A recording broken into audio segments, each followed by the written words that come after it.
Hello once again, everybody, and thank you for joining me here on this Friday, November 6th edition of ATS Radio. I'm your host, Adam Burke. I'll be chatting today about my picks, my leans, my thoughts for Week 9 here in the Circa Sports Million with my ATS.io-2 entry. 23, 16, and 1 on the season, coming off of a 2-3 week last week. So hoping for better fortunes in the NFL here for this weekend's action. Over at ATS.io, lots of great content, lots of great information for you to check out.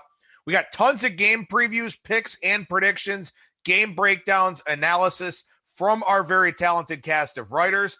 I put together the Sharp Money reports this morning for the college football and NFL betting markets for this weekend, talking about the nature of line moves, talking about the expectation of some of the line moves as we get closer to the games for this weekend. So I encourage you to check that out.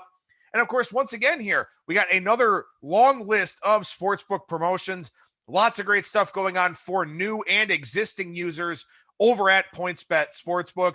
We also have the Bet $1, win $100 in free bets promotion over at BetMGM. That is a new user promotion in Indiana, New Jersey, Colorado, Tennessee, and West Virginia here for this weekend. So if you live in any of those states or live adjacent to those states and can get across the border to place your wagers, head on over to ATS.io, read up on those offers. Very good sportsbook promotions here across the board, but a very good one there at BetMGM.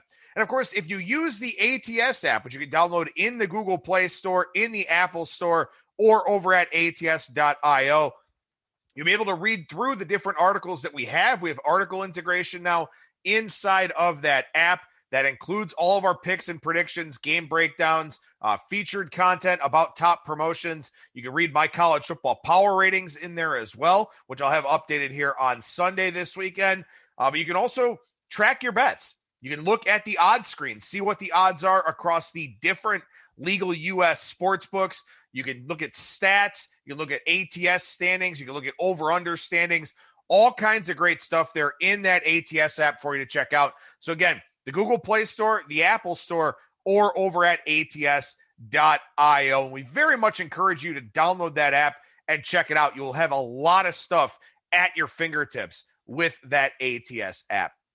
All right, so with that, let's go ahead and dive into my thoughts, my leans, my picks, my breakdowns here for Week 9 in the Circa Sports Million. Big week here, of course. The next quarter begins. The third quarter of the season will run through Week 12. So we got $287,000 in cash prizes up for grabs once again in the Circa Sports Million. So very important to get off to a good start. And in fact, I did that back in Week 5 with the only 5-0 I've had so far this season, but unfortunately finished the quarter at just 12-8 for the second quarter, 11-8-1 for the first quarter. So that's how we get 23, 16, and 1 for me. And the really frustrating thing is that, you know, I had 4 leans on the card last week. I picked 2 of them, and they wound up going 0-2. If I'd have picked the other ones, I'd have had a 4-1 week. So, you know, that's the challenge here, is that, you know, you're kind of handicapping these games twice in a way, because, look, you know, if you're just playing with your personal bankroll and you've got 4 leans, you may just go ahead and play them all. Of course, you may play them for smaller bet amounts than the picks you're a little bit more confident in. But, of course, I've got to handicap those games twice. Once to put them on the short list, and another time to decide which games I actually want to put on my 5-play card. And unfortunately, last week in the Circa, I picked wrong. So I went 0-2 with the leans. If I had picked the other 2 leans, well, I would have went 4-1, and, you know, things would have looked a little bit better for me here. But again, still 23, 16, and 1 on the year. Not too shabby. Hopefully we can get some 4-1s and some 5-0s here as we go forward. Speaking of a 5-0, our other entry, ATS.io-1, did go 5-0 last week. Also got back one of the games in our season-long drink bet with the Bears covering over the Saints in that one. Now 24-16 on the season for the -1 entry. So running really good here over the last 3 weeks. That entry now has site bragging rights, a half point ahead of my ATS.io-2 entry. A 4-way chop for the second quarter in the Circa Sports Million 2. Dogs Are Barking, Hedgehog Inc., Manura 11, and Trace Loopers. all splitting the $287,000, going 17-3 in the second quarter. So $71,750 before Uncle Sam gets a cut for those 4 entries. As far as the full season goes here, Sunny San Diego, the leader, 30.5 points. Presence-2 in second with 30 points. Presence-1 in a 4-way tie for third with Sheila's Boys, Chicken Dinner, and Aaron White. Those 4 entries all with 29.5 points here so far this season. Last week, the field as a whole came in at 46.32%, the worst week of the season in the Circa Sports Million so far. The top 5 consensus did go 2-3, but the top 2 plays lost in the Tennessee Titans, who I was on, and the Buffalo Bills, I was not on. But the Titans and the Bills accounted for nearly 28% of the losses in the field last week. So that really does dictate how everybody does as a whole, how the top 5 consensus does, and in particular, how the 2 or 3 most popular plays do. And of course, the 2 most popular plays last week did come up short. The consensus as a whole went 5-9 in last week's games. For the season now, the top 5 consensus 24-16, which is still absolutely outstanding. I do expect regression to the mean with the top 5 consensus as we go forward. The consensus as a whole, 62-55-3 on the season here. 51.65% is the season cover rate. 63,843 winners, 59,768 losers, 1,209 pushes, although there's only been 1 game that's been an actual push in the Circa Sports Million here for this season. There were 2 other games that were not played by the deadline, so those games, all those picks wound up being pushes as opposed to being losses here in the Circa. Over in the Super Contest, Andrew Scalzi won the second quarter going 18-2, 15-0 in weeks 5, 6, and 7, 3-2 last week. Now in second place overall with 30 points. ODBMG2, who was the first quarter winner, also leads the contest overall, 32.5 points. That is the highest point total ever after 8 weeks in the Super Contest. So 32.5 points for ODBMG. Absolutely exceptional start to the season for him and that entry. This is the smallest field we've had in the Super Contest since 2013 and the smallest first prize since 2011, $435,000, I believe $620 and change for first place. So you wonder, what changes for the Super Contest next season? The Super Contest reboot begins this week, I believe. That's $500 for anybody who wants to enter that one. But you do wonder here, with the Circa Sports Million, a premier contender to the Super Contest, the new Circa Sportsbook. I'm just in awe of that place, and I haven't even been to it yet. You wonder what the Westgate Superbook does differently for next season. And of course, pretty good time to start talking about that as we reach the midway point of the NFL season here this week. The field in the Super Contest last week, 48.49%, now 51.79% for the season. Top 5 consensus went 2-3, consensus went 7-7. The top 5 is 21-19 on the season now through 8 weeks. And the consensus, 62-52-3. Over in the Super Contest Gold, Andrew Scalzi 2 does lead that. Same number of points with 30, but much smaller field and has a 3-point lead in the winner-take-all Super Contest Gold. Real quick note here, and you'll definitely want to check the house rules or the rules that you've got for whatever Super Contest-esque pool you're in. But with all the COVID concerns this week, a lot of teams popping positive tests, a lot of teams in intensive protocols, stuff like that. Games that are not played by 1 a.m. Pacific time on Tuesday morning are pushes in the Circa, and they are losses in the Super Contest. So keep that in mind if you're in either one of those contests, or if you're in your own pool that uses the rules from one of those 2 contests. They are pushes in the Circa, they are losses in the Super Contest if those games are not played by 1 a.m. on Tuesday morning. Last thing I'll mention here, as always, the disclaimer I give out all the time on this segment, our picks are not due into our proxy until 4 p.m. Eastern time on Saturday for the Circa Sports Million. That is Maddie over at footballcontest.com. Him and Tony do an outstanding job. And if you want to jump in these contests for next season, I would highly recommend using footballcontest.com as your proxy. But I'm recording this here about noon Eastern time on Friday. So I've still got 28 hours really to decide what I want to do with my picks. So again, I almost never go on the opposite side of a game. This year, of course, could be a little bit different with COVID and all those kinds of things. But for the most part, these are the games that I will ride or die with here in week 9. But some things can change. And of course, in this COVID season, everything very fluid to say the least. We'll have a contest update for the Circa posted tomorrow night. We'll post the Super Contest update on Sunday morning, as picks are not completely due in until 11 p.m. Pacific time at the counter out there. Again, we're only in the Circa Sports Million this year, but we try to get that article out on Saturdays and the Super Contest article out on Sundays. All right, with that, let's dive into my very likely picks for week 9, and then we'll get into my list of leans here. And we start right at the top of the board with number 3, the Seattle Seahawks. They're a 3-point favorite on the road against the Buffalo Bills. I wish this was 2.5. The fact that it's not 2.5, though, may keep this game from being a top 5 consensus pick. I think if it was 2.5, you would definitely see the Seahawks in the top 5. Because it's the flat 3, that may not be the case here. But a lot of things to unpack about this game, and there are a lot of angles with which people will approach this matchup here. To me, there are 2 things that are primary takeaways for me. The first is that Seattle is just the better team. They're 6th in offensive DVOA. The Bills are 14th. And the thing about the Bills is that Josh Allen has really regressed as this season has gone along.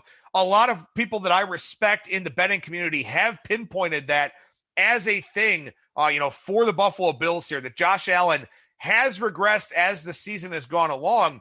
And again, last week, we saw Buffalo rely heavily on the run game against the New England Patriots. If they try to do that this week, that plays into what Seattle does well defensively. Seattle is not good against the pass, but they are quite good against the run.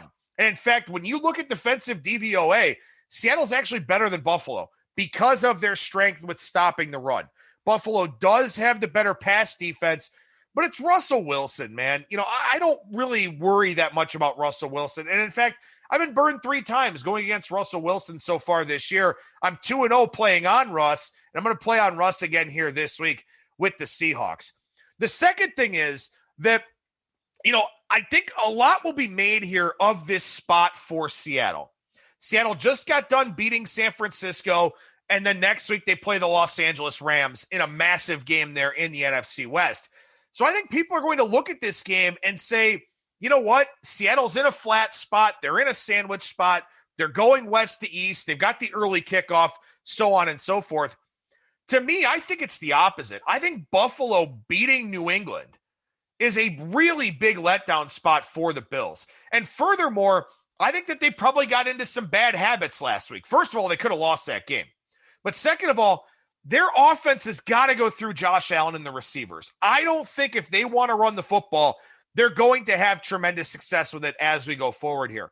And last week, I think, was some fool's gold. I think they found something in the running game that worked against New England because Belichick wanted to take away the pass. And again, the weather conditions did kind of dictate the game script in terms of running the football. But I think it's going to fool Buffalo into thinking that they have a better run game than they actually do. So I think Seattle, they may get a little bit of a respite here defensively because Buffalo may just have some questionable play calling in this game. Total's been bet up from 52 to 55. And if you're in a shootout, who do you want, Russell Wilson or Josh Allen? I know the answer to that question. Seattle also top 3 in special teams DVOA. So maybe that's something that gives them a little bit of a lift here in this game. I think Buffalo is 11th. But still, it's Seattle for me. And I think people may be scared away by the spot, by the early kickoff, stuff like that.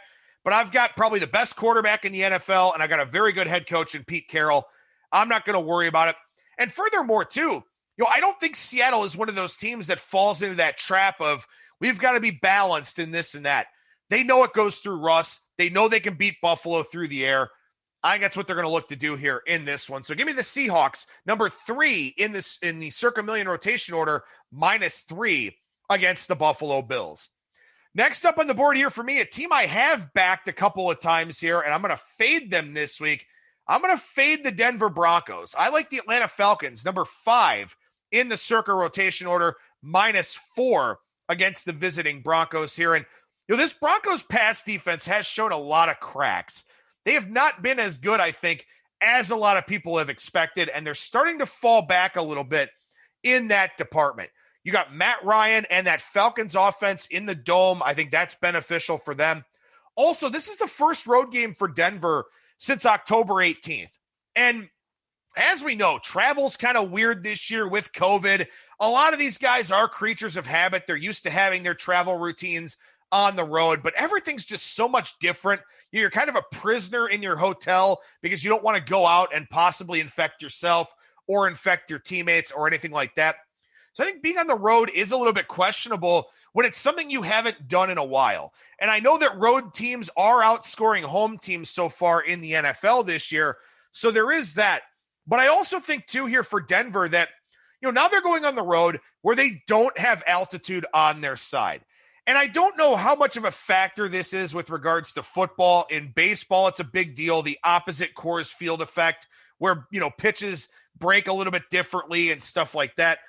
I still think that it's, a lot different for Denver when they go out on the road. And in particular here, going out of conference to Atlanta, a place they generally don't play, I think this is a little bit problematic of a spot here for the Denver Broncos. Of course, they are a team sandwiched in between division games as well. Now they're going out of conference.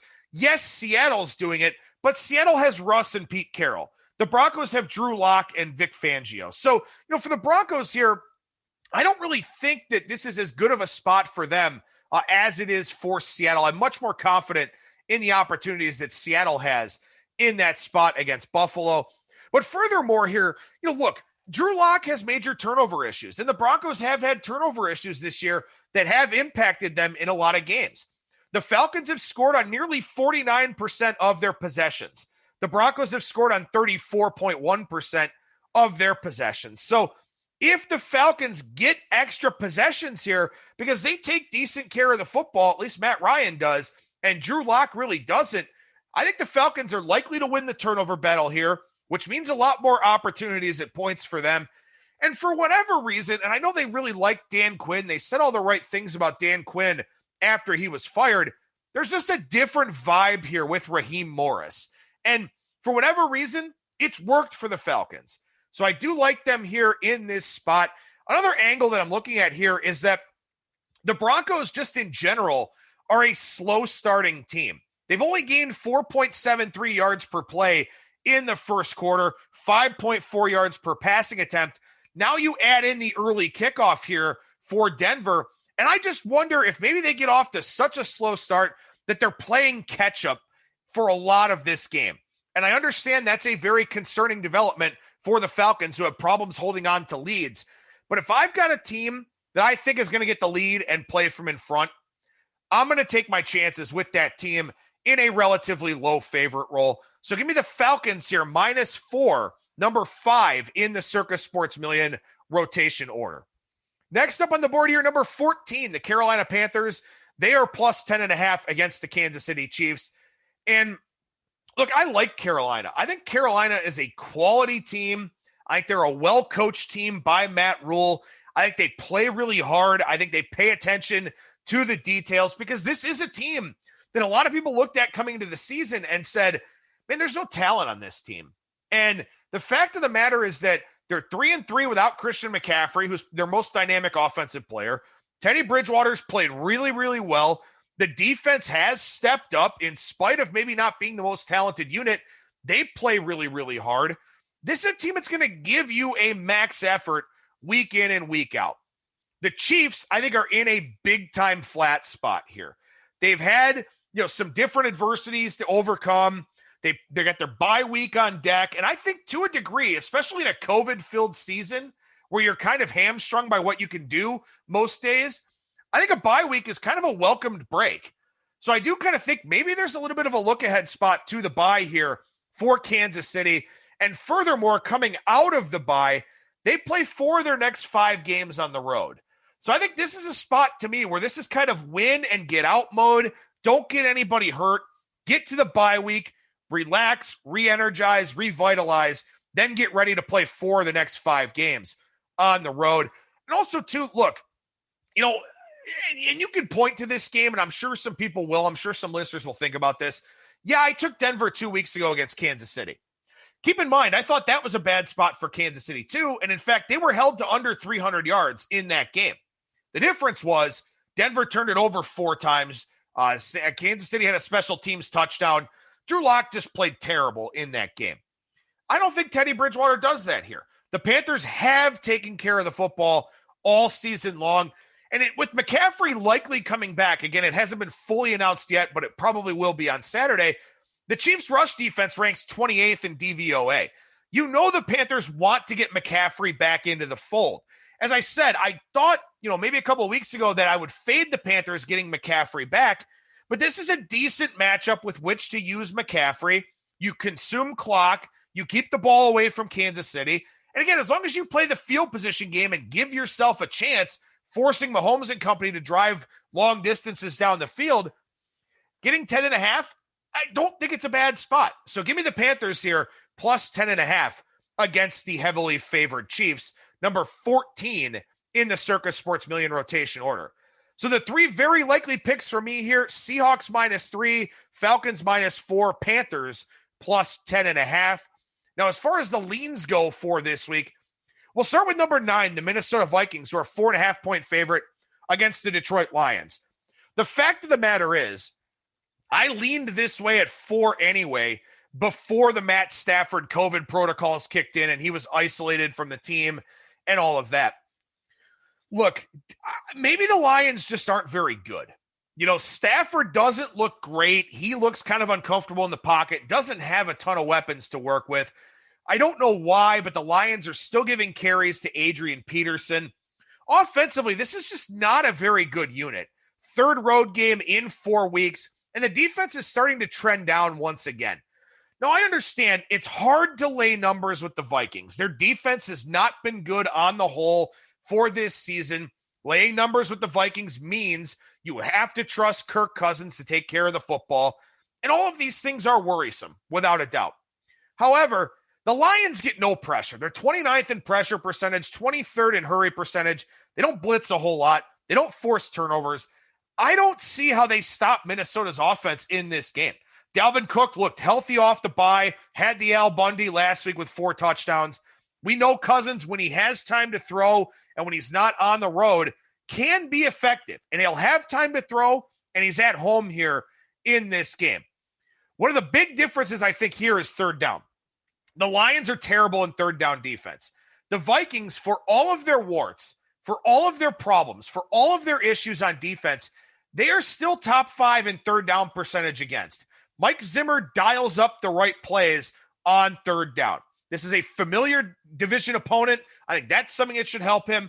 And also, too, the Vikings look different coming out of the bye. They came out of the bye and beat a Packers team that they were 0-3 against since Matt LaFleur took over. So I think this Vikings team has maybe turned a little bit of a corner here. And like I said, I just don't see how Detroit's defense is able to stop Dalvin Cook and Kirk Cousins with time to throw. So this is probably a play for me. I put it under leans because I don't know what happens with Stafford and all of that. But I think this is a play for me. Probably going to be a little bit chalky this week, but I do like the Vikings -4.5. I do think this is a top 5 consensus play, so that worries me a little bit. But again, the top 5 consensus, while I expect regression to the mean, has been really good to this point. So Vikings -4.5 on my short list here as one of my very, very strong leans for this week in the Circa. Next up here is number 15, the Houston Texans -6.5. Again, as I said, probably looking pretty chalky this week on the whole. I wonder about Houston's mindset here. And this is the worry for me. When you think about teams that are tanking, you generally don't see that on the field from an effort standpoint. You see that from a play calling standpoint, from a personnel decision standpoint. The trade deadline, of course, just passed, stuff like that. The Texans here, what concerns me about them is that they've been in the mix pretty much year in and year out. And this year they're not. They're a 1-6 team. They could run the table and go 10-6, and I still don't think they make the playoffs. So you wonder about that situation for them. How invested are they as a team that's, won the division back-to-back years, been a perennial playoff contender for the most part? What do they do now when they're not? That's a big question to me. And maybe that answer falls on the shoulders of Romeo Crennel. Is he able to rally this team and try to get them to push forward in a positive direction? I think for Jacksonville, Doug Marrone's a dead man walking. They're not going to retain him after this season. A lot of people were surprised that they brought him back for this season. He sits down Gardner Minshew. They'll go with Jake Luton here. And I don't know what I'm going to get from Jake Luton. I don't know what I'm going to get from this Jacksonville team as a whole. I just don't know if I want to lay this big Houston number. Now, I did take Houston against Jacksonville a few weeks ago, did get the cover in that one. Will the same thing happen here? I don't know. The idea of laying almost a touchdown with a one-win team on the road is very concerning, to say the least. I think Houston probably used their bye week more effectively than Jacksonville, so there is that. But, again, kind of a tough play to make. It is on my short list of leans, and it is up to 7 in the marketplace too. So this is a little bit of a line value grab if I decide to go with Houston, but this is one that I'm definitely very much on the fence about. Next is number 20, the Los Angeles Chargers, who are in a pick'em roll against the Las Vegas Raiders. Now, two things about this game.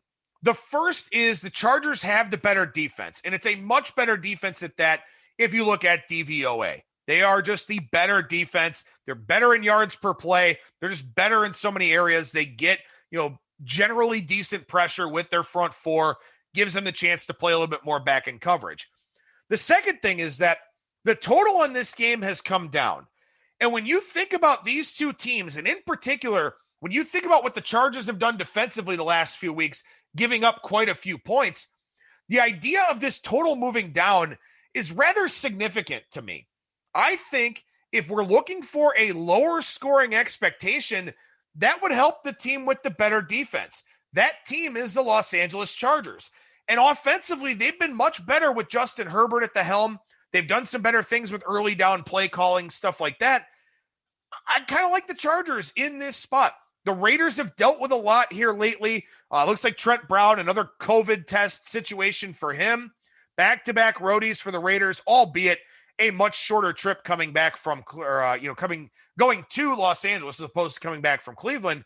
But I don't know, man. Something about this game just points me in the direction of the Chargers. And realistically speaking, I do think the Raiders are probably the better team. Offensively, they're certainly the better team.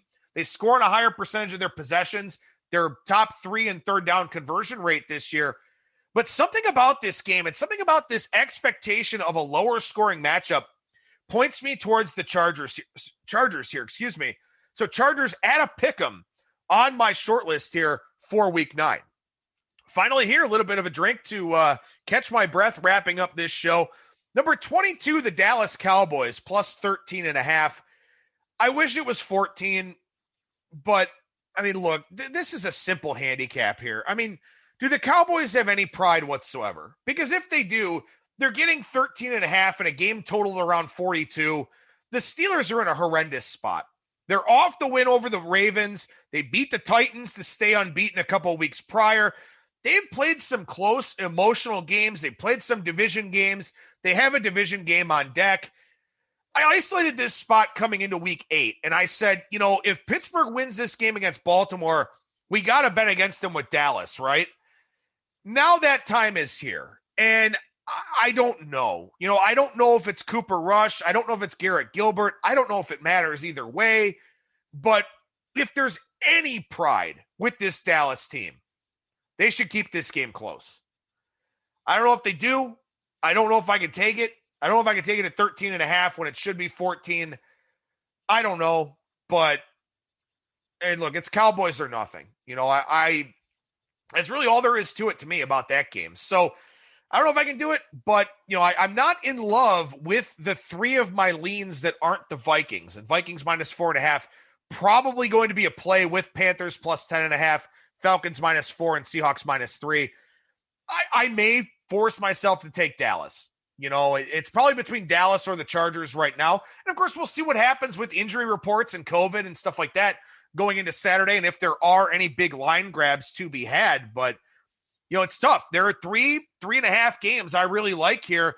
I would even say I like the Vikings a lot. So probably 4 picks that I have here on Friday. Finding that 5th game will be difficult for me, and we'll see what that winds up being. Again, like I said, we'll have the Circa article Saturday night for you. We'll have the Super Contest update on Sunday. Of course, we'll be back on the air with ATS Radio on Monday, talking about my power ratings adjustments, some box score study, and some early thoughts on the lines for Week 11 in the college football season. That'll do it for me. Thank you so much for listening, everybody. Have a happy, healthy, smart, safe weekend, and I will talk to you again on Monday.